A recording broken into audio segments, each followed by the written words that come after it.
күнүгө бирден жардамга муктаж эжекелер болсо бекер алып келебиз. Паспортный контролду даже телефонун алып, ошо өзүнүн компьютерине сайып каалаганындай кылып текшерет.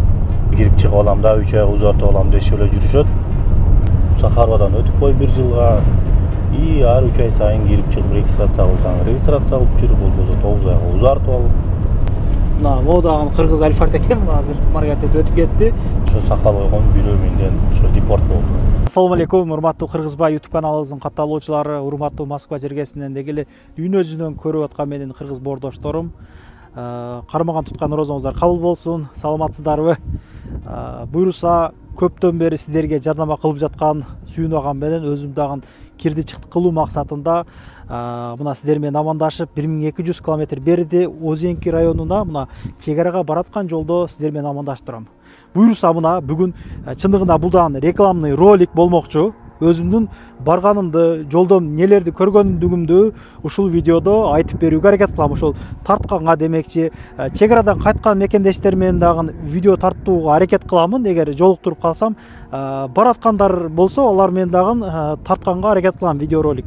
Андыктан алдыңкы 5-10 мүнөттө биз менен чогуу болуп туруңуздар. Негизи эле кандай көйгөйлөр болуп атат, жолдо кандай документтерди требут этет, ошолор боюнча толук мындай түшүнүктүү ролик кылып берүүгө аракет кылабыз. Кыргызбай YouTube каналы ар дайым ошол жеринен маалымат алып берүүгө, так маалымат жеткирүүгө ар дайым кызыктарбыз, билесиздер. Андыктан каналга каттала кетиңиздер. Анда эмесе биз баштадык.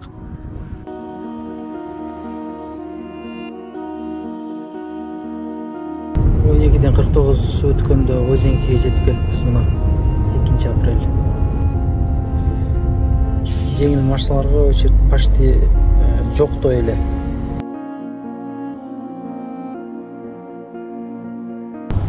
Мынакей мекендештер, буйруса биз чек арадан кайттык. Саналуу сааттарда Москвага жетип барабыз. Кудай кааласа, мына агабыз, Сүйүн агабыздын жамаатынан жүзүмдү көргөзбөй сүйлөп берейин деп атат. Мынакей, ассалому алейкум, кандайсыз? Алейкум салам, жакшы. Иштериңиз жакшыбы? Кудайга шүгүр, жакшы. Чарчабай иштеп атасызбы? Иштеп атабыз, кудайга шүгүр. Буйруса, мына бүгүн пешенебиз болуп, Левируль Альфард менен кайттык уже Москвага. Негизи эле ушул канча жылдан бери ушул элге кызмат көргөзүп келесиз бул тармакта. Анан азыркы учурда кандай документтерди требут этип баштады, ошол боюнча кенен бир маалымат айтып берсеңиз, ушу кийин дагы кирди чыкты кылам деген мекендештер, чтобы даяр болгудай болсун дегендей да, эми билсин бардыгы демекчи. Границага Кудай кааласа 2 жыл болуп калат. Граница ачылгандан баштап эле уже адам ташып баштадык. Колдон келишинче элге кызмат кылып атабыз. Анан акыркы немелер боюнча каттуураак айтып берсиз. Акыркы немелер боюнча окуялар анан милициялардын текшергени боюнча көбүрөөк текшерип калганы. Ушу мурункудай эле миграционка, паспорт текшерет, андан кийин регистрация. Азыр могу Москвадагы теракт немеден кийин теракттан көбүрөөк билме сураган документтер ушул кандайдыр. Мындай кыргызча айтканда өңү башыңа деле карап калды, мына чытканда сакалың узунураак болуп же кичине мындай эмерээк болуп калсаң, подозрительный болуп каласыңбы, суроолору көбүрөөк болуп атат да, баягы телефонуңду текшерип, намаз окуйсуңбу, окубайсыңбы, анан биздеги кандайдыр алымдарды сурап, ошону таанысың, кимди угасың, ошондой суроолор. Кимди угасың дегенде телефонуңду алып текшерип дегендей. Эми көзүң менен көрүп эле турган нерсе да. Паспортный контролду даже телефонун алып, ошо өзүнүн компьютерине сайып каалаганындай кылып текшерет. Анан дагы бирден бир немеси ошо Сахарова боюнча да. Азыр биздин немелер мындай жеткен жарандар десем да, келип 3 ай регистрация кылат, 3 ай бүткөнгө бир 10 күн калганда же 5 күн калганда дагы бир кирип чыгып алам да, 3 айга узартып алам дешип эле жүрүшөт. Бирок негизин алганда ал туура эмес болуп атат да, Сахаровадан сөзсүз өтүш керек болот. Ал Сахаровадан өтүп койгону ал өзүнө эле пайда да, мындайча айтканда. Сахаровадан өтүп койсун, Анан ар 3 айда кирип чыгып регистрациясын узартып жүрө берсе, ал өзүнө эле пайда. Бир эки случай болду. Мындайча айтканда Сахаровадан өтпөйсүңөр, мындайча айтканда кантип түшүндүрсөм, как бы налогтон качасыңар деген сыяктуу сөздөргө чейин барды да, мен ошентип түшүндүм, бардычы. Ошого не деп совет айтат элем. Келдиң 3 айга регистрация койдуң, Сахаровадан өтүп кой 1 жылга, и ар 3 ай сайын кирип чыгып регистрация кылсаң, регистрация кылып жүрүп болбосо 9 айга узартып ал. Мындайча айтканда өзүң более спокойный жүрөсүң да. Мен айта турган оюм ошол да. Анан кийин эң басым жасап атканы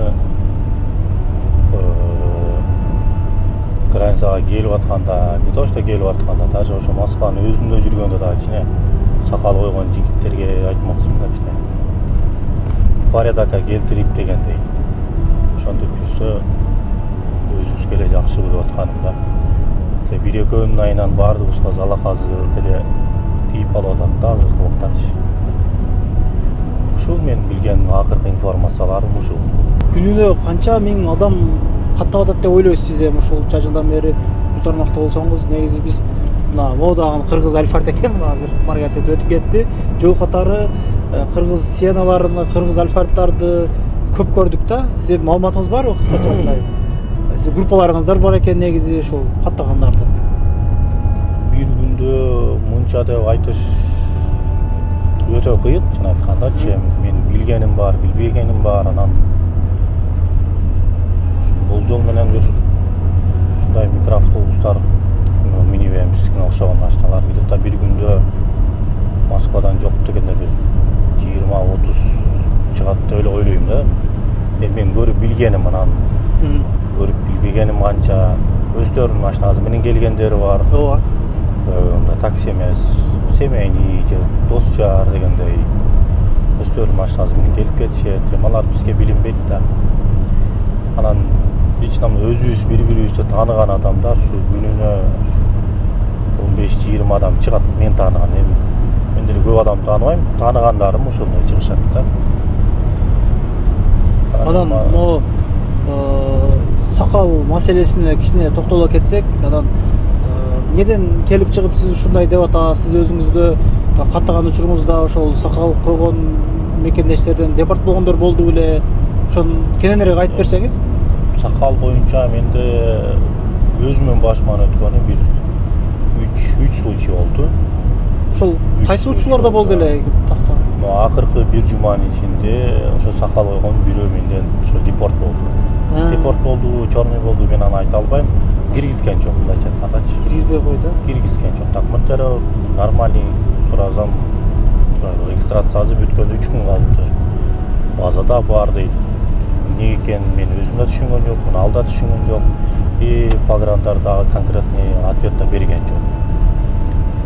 Алар, короче, не поедет и все, не поедет. Болду, ошол гана жооп берди, болду.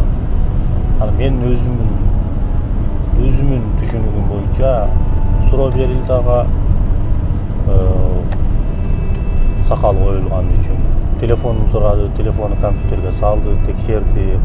Намаз окуйсуңбу, окубайсыңбы? Анан биздин алымдардан бар. Ушулар тааныйсыңбы, тиги бу деген суроолорду берилди. Мен баягы точно угулбай атат, мен проверкадан өтүп нарагыраак турам да, бир 5-6 метрчи. Ошондой суроолорду берилди, кармады. Андан кийин ошо аны кое берген жок да. Бешилерин алып кал деди. Кайра кайтты, колдон келишинче кичине тыйынтып бердик, жолдо кичине жеп ичип кеткенине, салондогулар деле кичине кол кабыш кылып чогултуп берди. Ошол менен кетти. Азыр эми WhatsApp'та сүйлөшсөм, өзү деле конкретно билбейт эмне себептен экенин. Кирбей калды.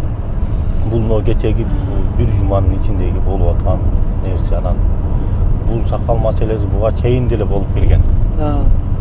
Мурун деле косколуп келген, бирок мынчалык деңгээлде болгон эмес да.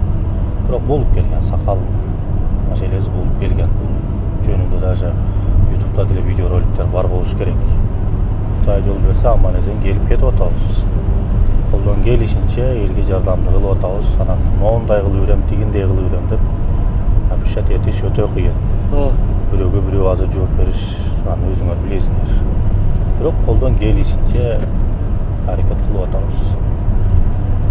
Сиздин айтай дегениңиз ошондо Сахарага ошол 3 ай сайын кирип чыккандар дагы мажбурий түрдө сурап баштады. Ошол сунуштайсыз сиз дагы. Менин оюм, лично мен жеке оюм, канча проверка болбосун Сахарованы сурап атат да. 3 айлык регистрациялар, 9 айгабы Сахаровадан өтүп койсо, ал ар бир адам өзүнө гана плюс да. Өзүнө гана плюс. Өттүң бул мындайча айтканда кыргыз законун түрдө кабыл алынгандан кийин өтүп коюш керек да. Өтүп койсоң тынч жүрөсүң деген менин эле жеке оюм. Негизи эле ошол мигранттардын бир көйгөй болуп келет да, ошол регистрация маселеси мына бардыгы эле ошол жашаган жерине учетко коюп бербейт ачыгында. Анан карапайым эл колдон келишинче бирөөлөргө болсо да регистрация жасатып келет да, ошол ушунча жылдан бери негизи элечи. Ошондо дагы базадан чыгып кеткен учурлар аябай көп кездешет.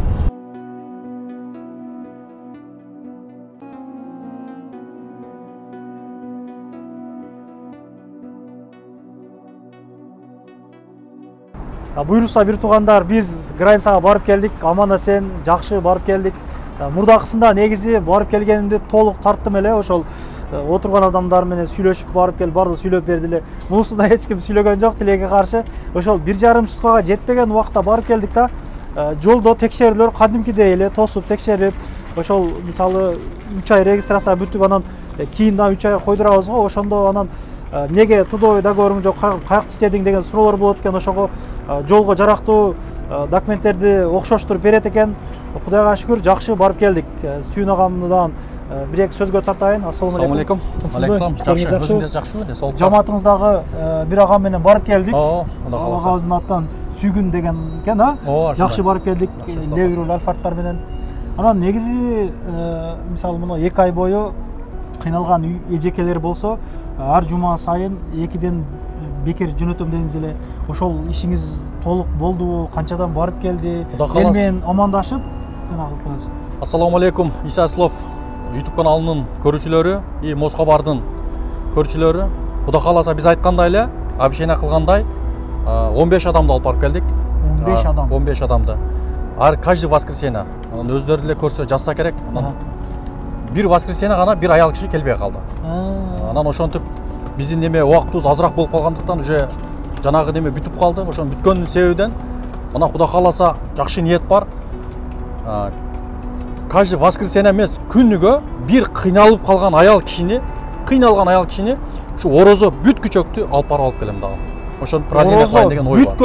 Орозо бүткөнгө чейин мына күнүгө бирден жардамга муктаж эжекелер болсо бекер алып келебиз. Кудай кааласа бекер. Жетишпей калгандар болсо, орозо бүткүчө бир аял кишини бекер алып келебиз күнүгө. Аябай жакшы экен. Азыр сизде канча машина күнүгө жолго чыгып атат? Саат канчада чыгат жолго, ошондон айтып койсоңуз? Обедте чыгып атат. Азыр мына проверкага караганда ушу обедте дагы чыгып, кечкурун саат 5те чыгып атабыз. Күнүгө 2 рейс болуп атат. Күнүгө 2 машина бар. 2 машина жолго чыгып атат. Ошон күнүгө бир аял кишини алып барып келип неме кылайлы дагы, Кудай кааласа. Ишиңизге ийгилик, мекендештер жакшы каалоо тилек жазып, колдон келишинче группалар менен бөлүшүп, жарыя кылып койгоңуздар. Мына 4 эжекебиз ошондо бекер барып келмекчи болуп атат да. Кудай кааласа 4-5 алып барып. Жеген ичкенин алып алат, эми жолго 1-2 миң пул кетет.